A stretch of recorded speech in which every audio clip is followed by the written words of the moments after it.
Hello everyone, and today I have esteemed panel with me to discuss on a very interesting topic. Let me first introduce myself. My name is V. Srinivas Rao. People usually call me VSR. I am the chairman for Smart Cities Working Group of IET Future Tech Panel. I'm very happy to have you all here. So I would like to start with Rajesh to share his ideas on what is the role of or significance of this geospatial technologies in shaping the cities, and what are all those technologies. If we could give a brief introduction, that will help. After that, I will also seek inputs from Sridhar and Narendra. Rajesh. Thank you, VSR, for inviting me to participate in this panel and share my perspective. As you know, location is an extremely important component of any information system we build for a city or urban local bodies. Because whatever happens in a city happens somewhere. You have a leaking fire hydrant, you need to know where. You have a political rally going on in the evening, you like to know where. In the current context, where are the containment zones coming out? Where are the new infections happening, and so on? It's therefore extremely important that location-based systems are an integral part of any business process or workflows that are created for a city. GIS is a technology which is used for acquisition, storage, management, and deployment of spatial information or location, as you may say. It's really at the core of any smart city information system because it finds a role in virtually every business process, as I said, be it waste management, be it urban mobility, be it safety and security, command control centers, even citizen engagement. If you want to communicate something to the citizens, once you put it on a map, it's a much better communication platform.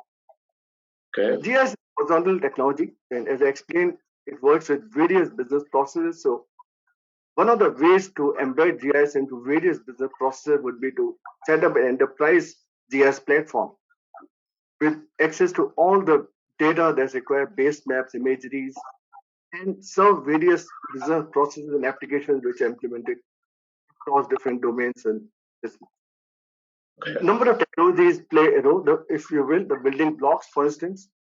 For data capture, we have multiple technologies which are used depending on the kind of data you require. Of course, traditionally, we have been using aerial photographs, satellite imageries, Lidar, which stands for laser detection and ranging technology, which is used more frequently when you want a high resolution imagery in urban context specifically. Also, drones are being used to capture and update data. So these are some of the technologies which play a major role in building information systems. In today's context, GIS has also embraced almost all developments which are happening in the IT, be it IoT or AI machine learning, augmented reality. And therefore, it becomes a part of a larger system that one would build for a city. So can I interrupt here? So you say GIS, LiDAR, and of course the GPS is there. If these technologies are not there, what we fundamentally miss in the city? What citizens' perspective they miss? Oh, number of issues. For instance, if you look at the smart city specifically, the project which was launched by the government back in 2015, 5 years ago, each city, when they submitted what they call the smart city proposal, identified a set of problems which they were trying to solve under this program. For instance, in water distribution, one of the big challenges cities have is what's called NRW, non-revenue water. That part of the water which is sent from the origin but not billed. You can deal with the problem, but if you use GIS, you can speed up the process and make it far more efficient and more human independent, so to speak. Okay. Using GIS, so that way, it makes it more efficient, more transparent, and a very powerful tool in the hands of decision makers. You can visualize on the map what's going on and what will be the impact of intervention that you can. Sure. Okay. Thank you. Now let me go to Sridhar. What do you think the GPS, GIS, LiDAR technologies, what is the role in the city planning and also the day-to-day operations of the city? Good afternoon, everyone. In smart city planning, geospatial technologies plays huge role. If you look at smart city mission in India, 100 smart cities, the first thing what they have done is building a command control center and implementing a command control center platform, which integrates different sources of data. One, sensor data. Two, data you collect from lots of video. Three, the social data. Fourth, geospatial data.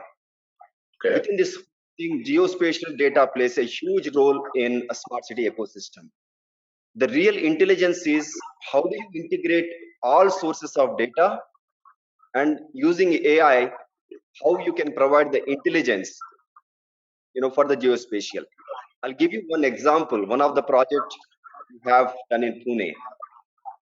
For example, if you wanted to know pollution level for the entire city, the traditional way of doing it is setting up a sensors and in each part of the city.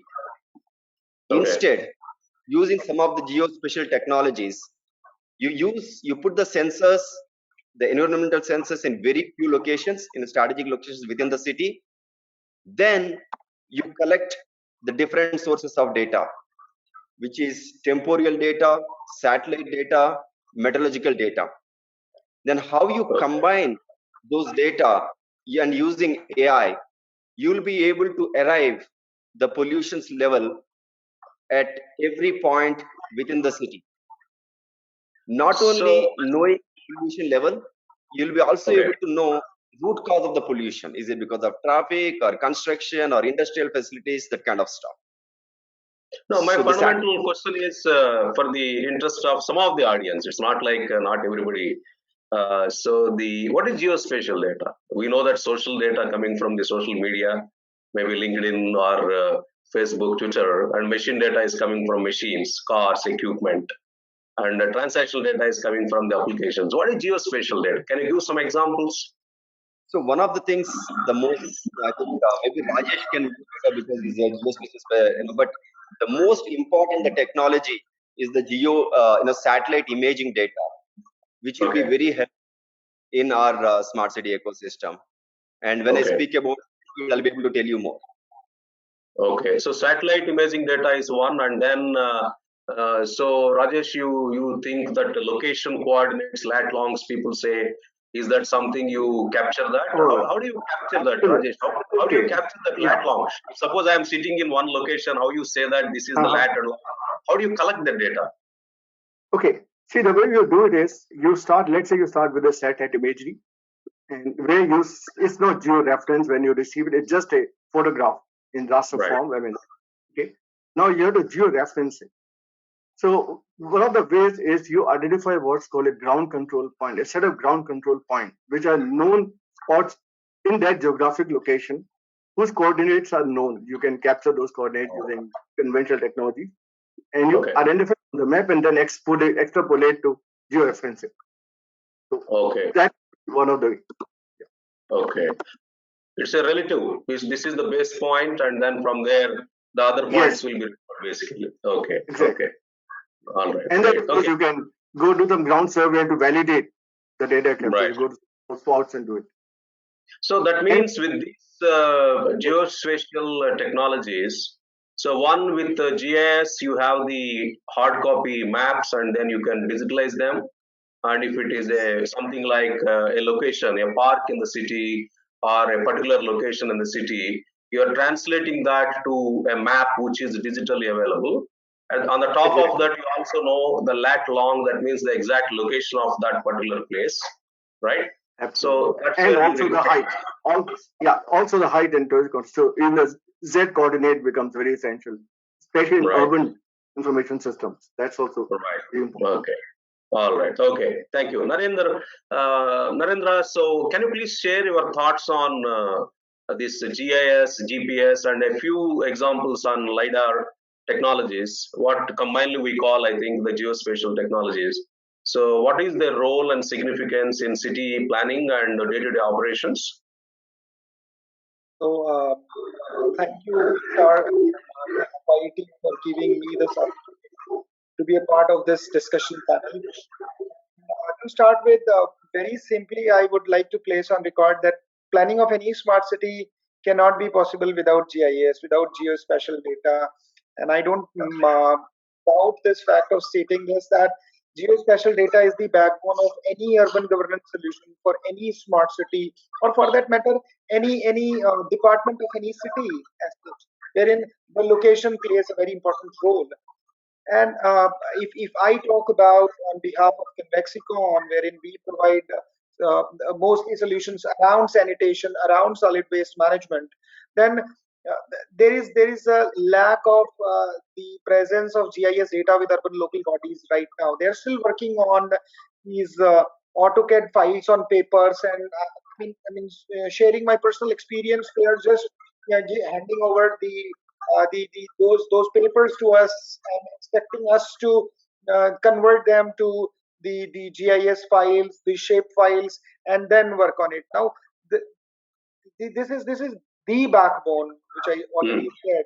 Special data is like what we in our business or our line of business we consider like designing, doing the surveys. We start from doing the surveys of all the wards, all the zones, all the POIs uh, related to all the solid waste management trigger points only. And we do those surveys, we design those shape files, integrate those shape files with our integrated system and also with the command and control center, and then provide them. So it is again very important, so that the client at the end of the day, the government at the end of the day, gets to know what exactly has been done today, from where exactly. This is the most important thing which is missing out in today's scenario, is from where, where is the biggest Okay. question mark. Where this geospatial technology brings a lot of confidence in the government, that yes, they get to know where and what has happened, right? Whether the garbage has been collected from which household and which is being missed, or from where the vehicles are deployed and which all wards are being missed.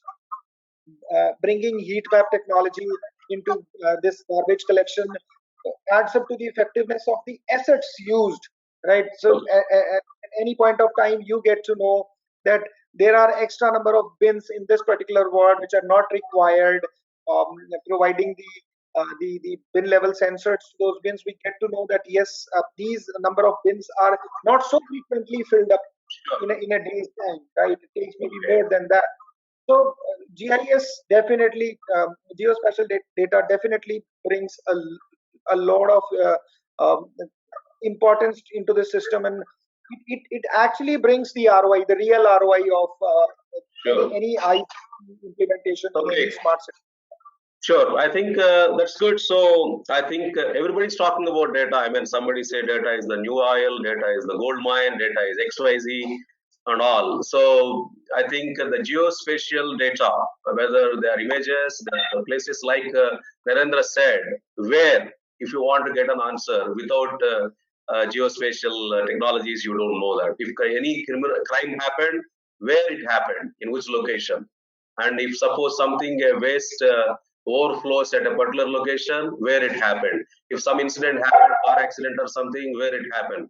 I think where, I think that's, I think, the key answer to geospatial technologies. Without that, very difficult for manually to find where it happened. In the past, I think the field force used to depend manually, right? So now it's not required. Yeah. Very good. Excellent. So, Rajesh, one more. I think GIS, GPS, Lidar. I think one example can you share for the audience benefit in the cities where this Lidar technology is used, and how much distance it can really work? In Lidar, there are different concepts. You can do it from an airborne platform. You can do it from the ground. You can do it on a vehicle. So depend, and you can go up to. I mean, I'm not really very sound technically on some of these subjects, especially Lidar. Okay.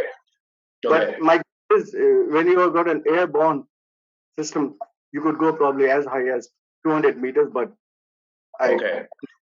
not absolutely certain. Right. So I understand it is a laser which basically you project it on a particular object and it will come back so that you know the Yes. distance between the object and the position where you are in. That's where the LiDAR, right? That's where I think, I guess, the LiDAR technology is. Yeah. Okay. Okay. All right. So very good. I think, so what we, I think, unanimously agree is without geospatial technologies, it's not like today, if any planning is to be done for the existing, the brownfield city, if you want to improve, or a greenfield city, then you must have the geospatial technologies part and parcel of the planning. Without that, I don't think you get the required benefits. I think that's where I understand from the conversation what we have now. Yeah. Right. So, okay, now let me, Narendra, I want to talk to you on, I think, your organization has been working on waste management and garbage management. I mean, I think without managing the garbage, the cities really you cannot live, you can't survive. It's a very important part. So, and most of the times it's also very, some serious incidents happen. Unfortunately, when this garbage cleaning exercise happens, some of the workers exposed to the poisonous gases and they die. How these geospatial technologies can be used for effective garbage management and minimize the accidents. Can you please share probably a couple of minutes, within 2-3 minutes, what you think, how these geospatial technologies help? So these are two different questions. I will take it one by one. First is how effective or what is the effectiveness which GIS or geospatial data brings, or what kind of role GIS or geospatial data plays here in effectively managing the operation of garbage collection. First of all, so yes, it plays a very important role. Very first, as I already said that.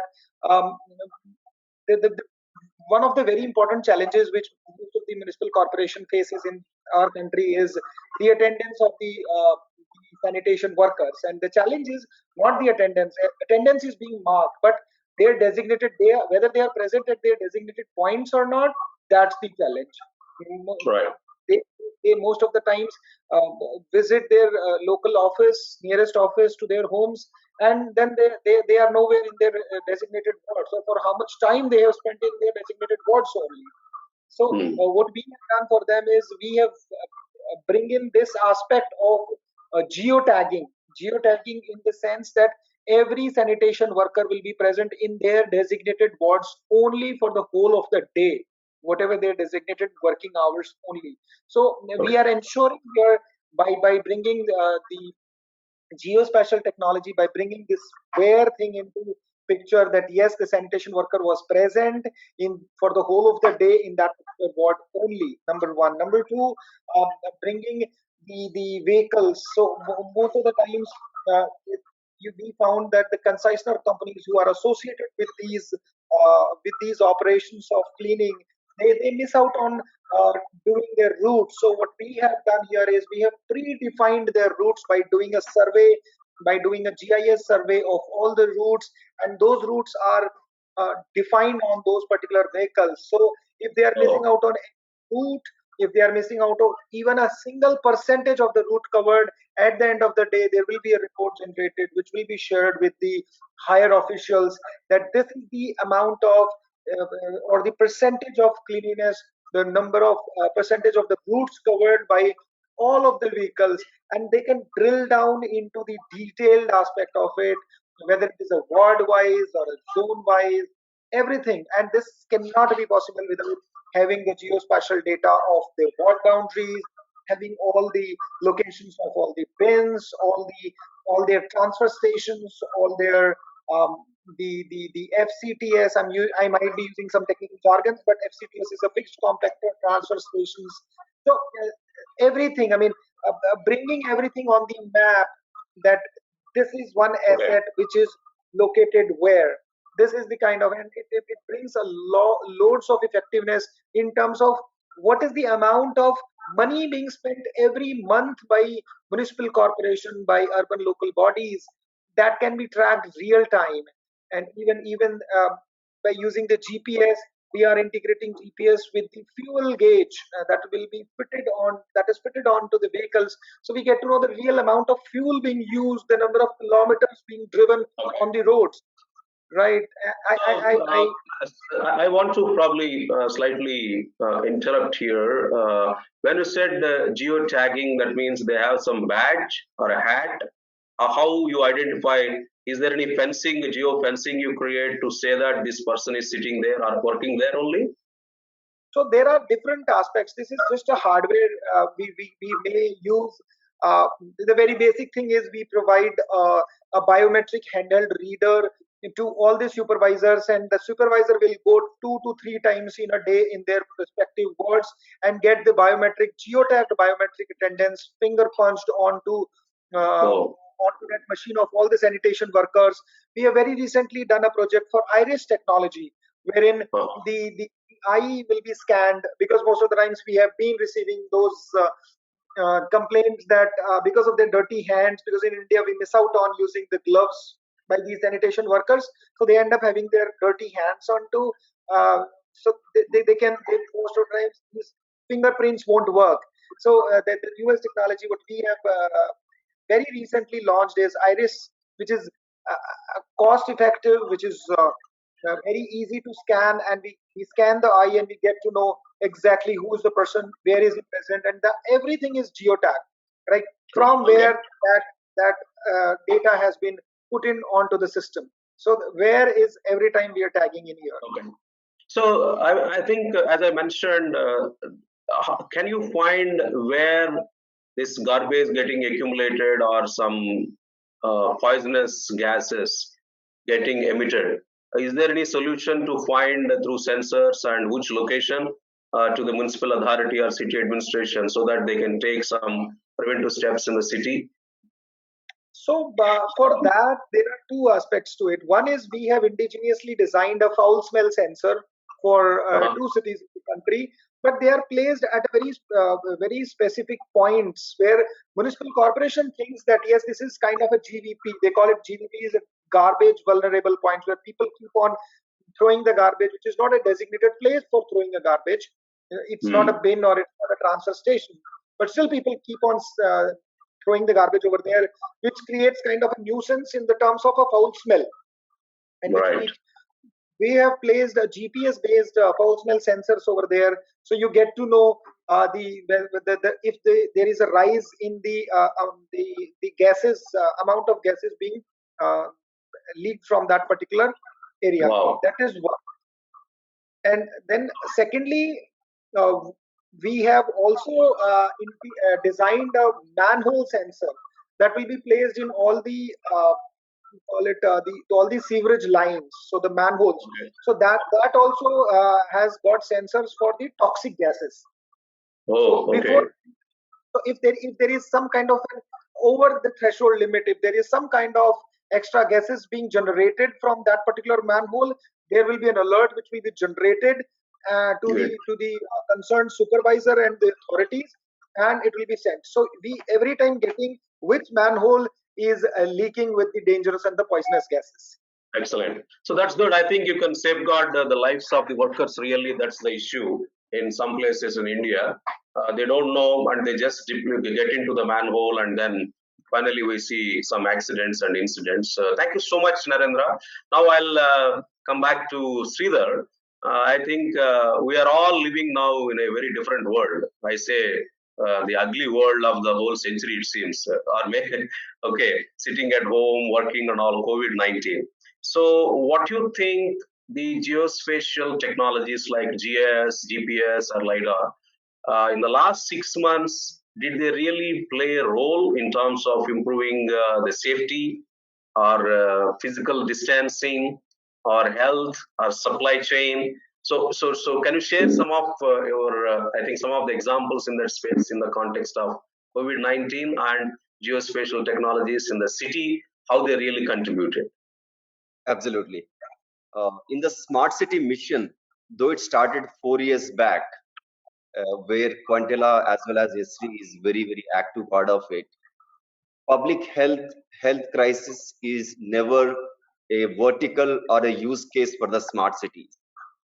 Okay. When this COVID situation happened, Kunal Kumar, who is Joint Secretary for Smart City Mission, said, how do I pivot these smart city platforms into COVID war room platforms, which will help fight the COVID? That's when they called Mandala and Esri to partner together to help cities and state governments as well as at country levels. Okay. So with that, let me just give you an example of how we work together between Quantella and Esri. I'll take example of BBMP, which is Bengaluru municipality. So each containment zones, how do you create the containment zones and create geofencing, using geospatial technologies, so that the police and the different departments can control those containment zones where the number of cases are high and the spreading is high. Then creating buffer zones where with not too much restrictions, but some kind of restrictions. Not only that, based on through geofencing, looking at the number of cases, wherever you have the number of cases versus matching with whether you have enough fever clinics in that area or not. Then if there are not enough fever clinics, help cities to plan and set up some of those clinics. Then ambulances. How do you make sure that the ambulance can be tracked based on where the cases are and where the ambulance is available, so that the ambulance can reach the patient in the shortest time? Not only the ambulance, for example, you take a doctor to reach a hospital, sometimes he has to go through containment zone. Then how do you give them access to the health hospital ambulance so that he can reach on time? So that way we have done several use cases which help through GIS, through Esri technologies, played role in this. I think that's good. So, any role in the physical distancing? I mean, I have seen some of the technologies like in China, they used some helmet, and if somebody is there, the helmet can read the temperature from far and it measures the distance and alert it. So, any such type of initiatives in India, Sridhar, for maintaining the physical distancing and alerting people with geospatial technologies? Not specific to this, which we have not. But what we have not only for the industry, we have also helped, Bangalore industry body.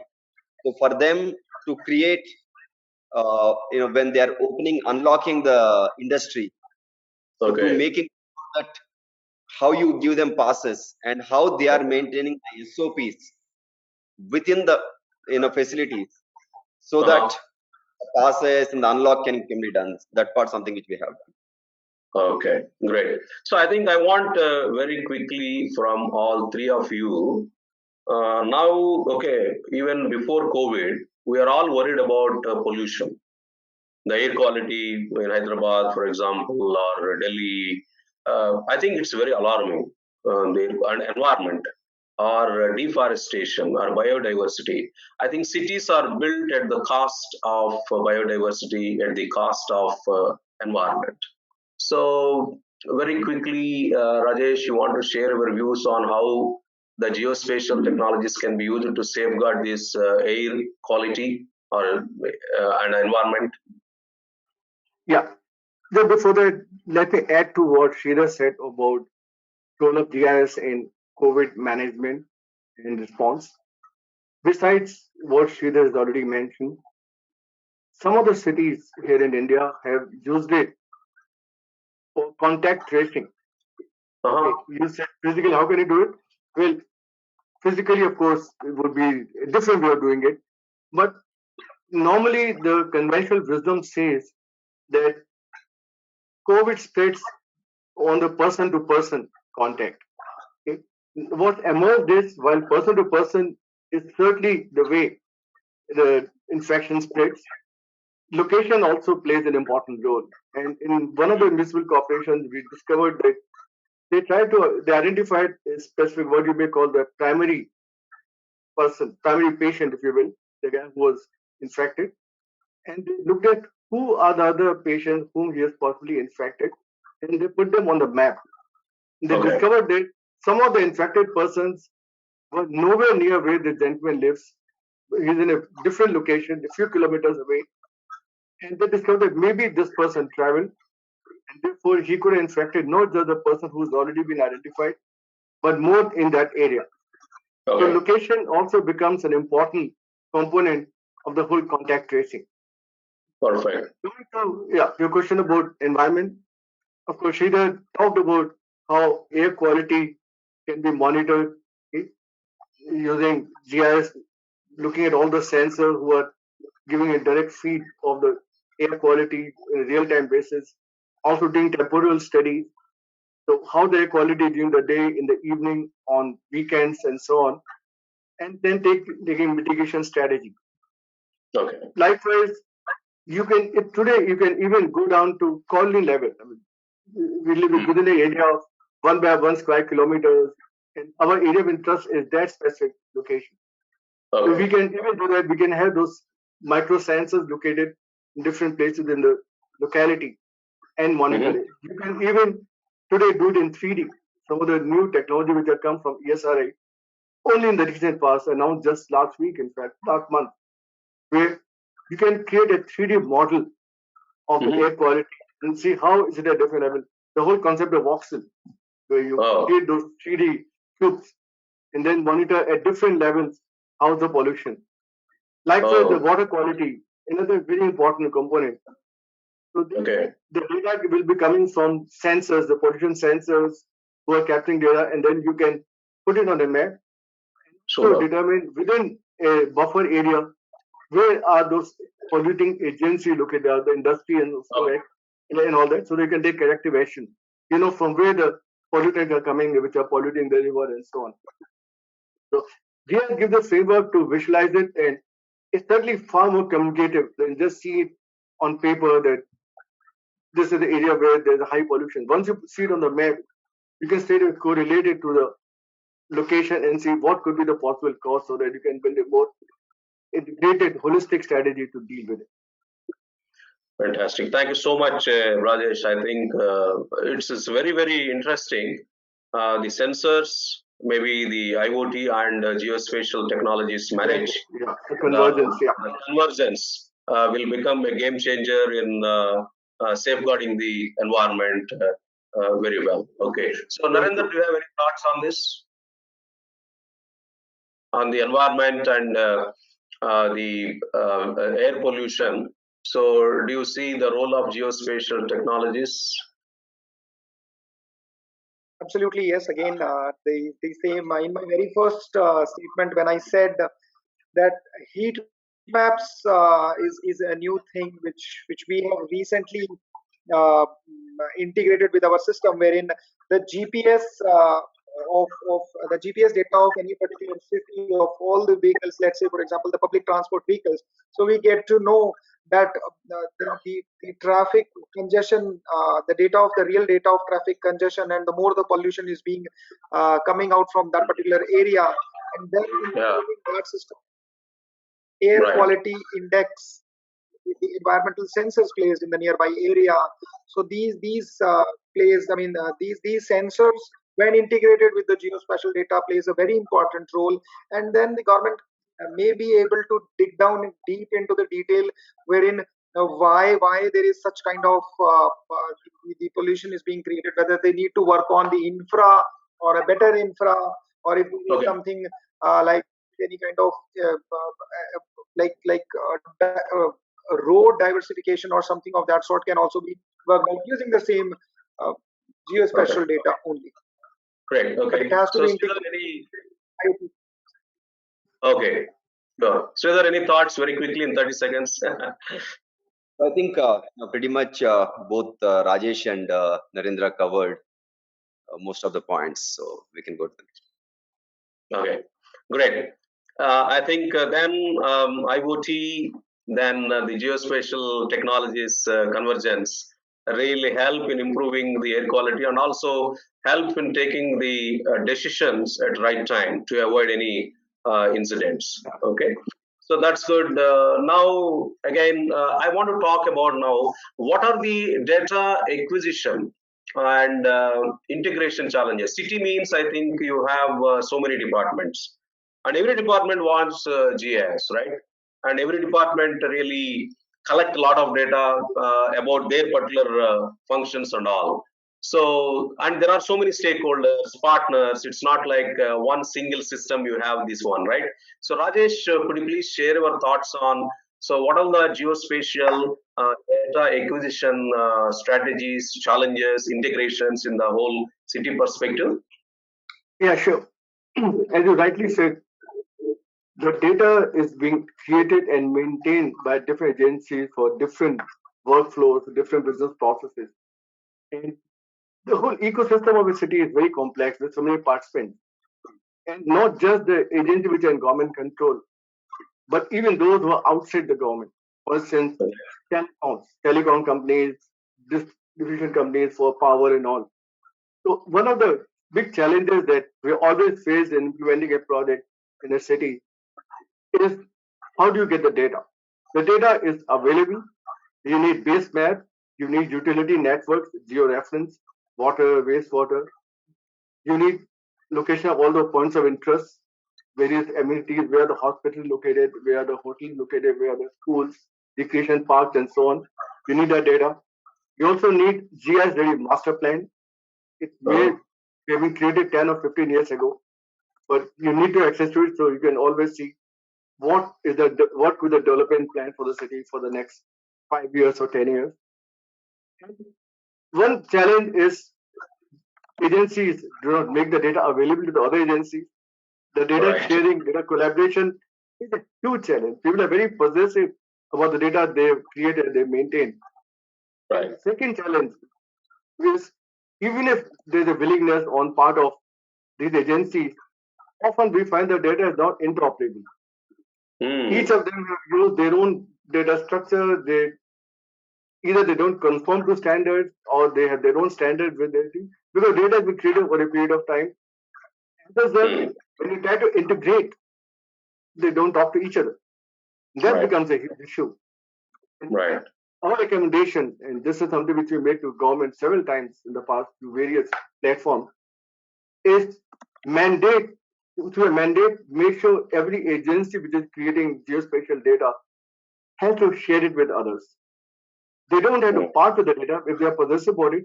All they need to do is expose the APIs so the data can be consumed as a service and can be integrated with the other workflows and other applications. Right. And of course, the second is create a standard-based data model which is uniform across all cities, so that integration can be seamless and it can be a part of one enterprise GIS platform and not dispersed system. So you think there is a national level policy required? It's not just leaving it to state, because absolutely. I fundamentally believe if in India, like a country, even the 100 smart cities have to get integrated and the best practices, the services, everything. I think that should be an integrated 100 smart cities, or tomorrow maybe 200 smart cities. There should be a national level mission to establish the data model and standards or policies for the data acquisition and integration, right? Absolutely. Fantastic. Okay. Very good. Excellent. I think that's a very important point. Probably that is one area probably IET could contribute in providing the recommendations to Niti Aayog or relevant departments. Certainly, I will talk to you on that, Rajesh, separately. And of course, Sridhar and Narendra also will help us on that.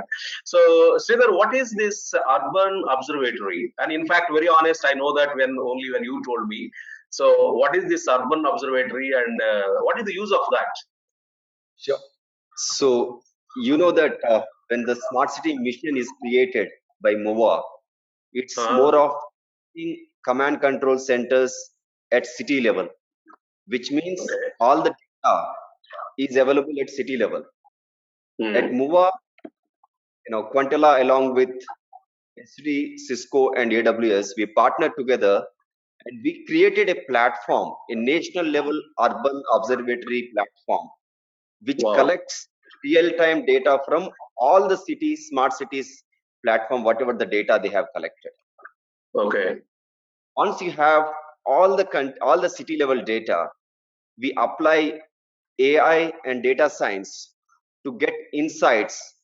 So having data at different cities level, and having this data will help the central government to have a better policy intervention for better, ease of living, and Okay. create different various indicators and indices, so that you know that how each city is performing, which one is performing better, and then Oh, you can look at the best practices implemented in a city which works in other cities.